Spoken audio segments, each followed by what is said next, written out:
You're watching your local news leader. This is WCIA 3 News at 10.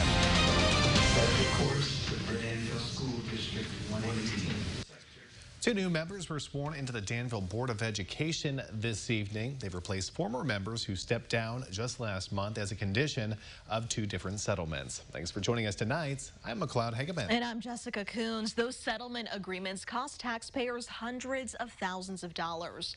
One was made with Superintendent Alicia Geddes, the other with her administrative assistant.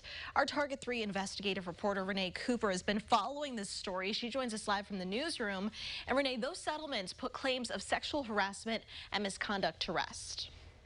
Yeah, Jessica, and those agreements included the resignation of former board member Lon Henderson and former president Bill Dobbles. Tonight, we met the two new board members. They were sworn in, promising to uphold the best interest of Danville schools.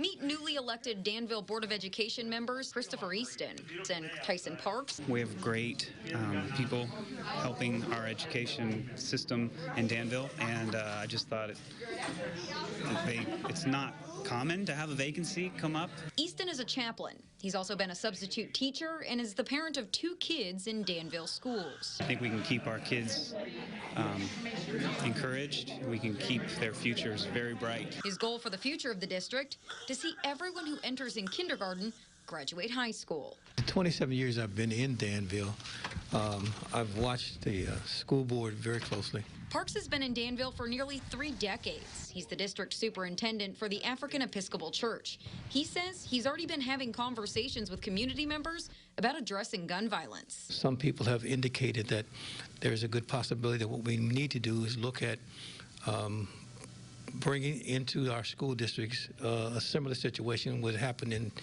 they're doing in Champaign with the metal detectors. I also asked both new members about their predecessors. Do you have any concerns about the way that happened or the conduct within the board?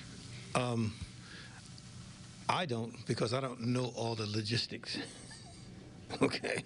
In a letter to the board last year, Superintendent Geddes' lawyer says the reason she requested a sexual harassment investigation into then board member Lon Henderson was because it was not addressed appropriately by the board.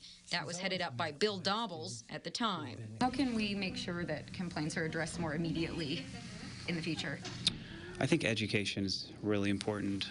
I have been through hours and hours of education on what to do when certain incidences occur, and so just not being afraid to talk to people when there's conflict at any level. Now, the investigation concluded that although accusations against Henderson were substantiated, some in part, it didn't find enough evidence to label his conduct as sexual harassment. Now, there's much more detail on that story over on our website. Live in the newsroom, I'm Renee Cooper, WCIA 3, your local news leader. All right, Renee, thank you.